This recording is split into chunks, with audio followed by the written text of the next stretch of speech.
दादी आप भी खाओ ना। नहीं नहीं नहीं, दादी का 9 दिन का फास्ट है। दादी ने 9 दिन का व्रत रखा है, नवरात्रि का, दुर्गा पूजा। मेरा फेवरेट फेस्टिवल, कितना मजा आता है ना। Shopping, pandal hopping, dandiya. Wow. हाँ सच में, नवरात्रि सिर्फ 9 दिन के लिए क्यों होता है, 20 डेज के लिए क्यों नहीं?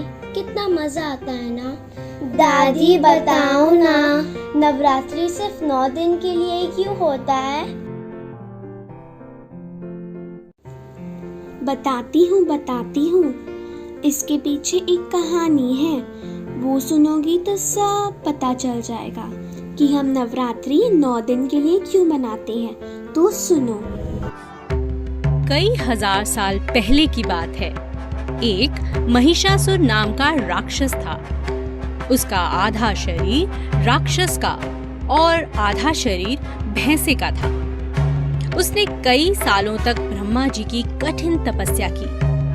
एक दिन ब्रह्मा जी प्रसन्न हुए और उन्होंने उससे कहा, हे महिषासुर, मैं तुम्हारी तपस्या से अति प्रसन्न हूँ। मांगो जो वरदान मांगना है। महिषासुर ने कहा, हे प्रभु, मुझे ऐसा वरदान दीजिए कि इन तीनों लोकों में किसी भी देवता या मानव के द्वारा मेरी मृत्यु ना हो सके। ब्रह्मा जी ने हंसकर कहा, ऐसा ही होगा। महिषासुर बहुत घमंडी और अत्याचारी था। उसने देवताओं पर आक्रमण किया। उन्हें युद्ध में हराकर उसने उनके क्षेत्र पर कब्जा कर लिया। सभी देवता महिषासुर के उत्पात से बहुत परेशान हो गए। वे सभी मिलकर ब्रह्मा जी, शंकर जी और विष्णु जी की शरण में गए। सभी देवताओं ने मिलकर एक सभा में इसका उपाय ढूंढने का प्रयास किया। श्री ब्रह्मा, विष्णु और महेश जी ने एक तेज प्रकाश पुंज से एक सुंदर देवी का निर्माण किया। इसी देवी को सारी दुनिया आदि शक्ति माँ दुर्गा के नाम से जानती है।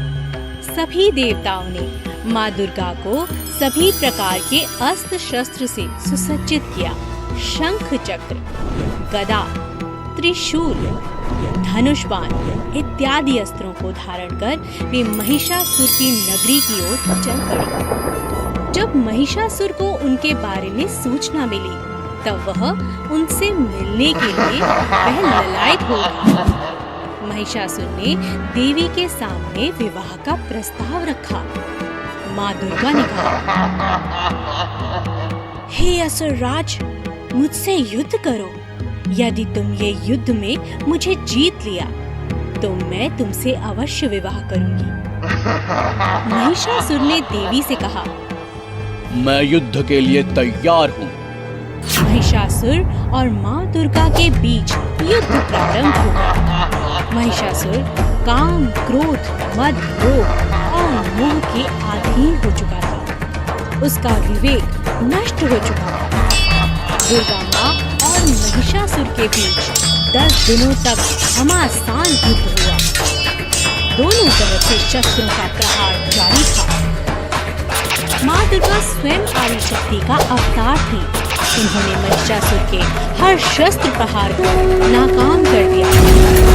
अंत में 10वें दिन देवी माँ ने महिषासुर का वध कर दिया और देवताओं की रक्षा कर दी। सभी देवता अति प्रसन्न हुए और माँ दुर्गा पर पुष्प बरसाने लगे।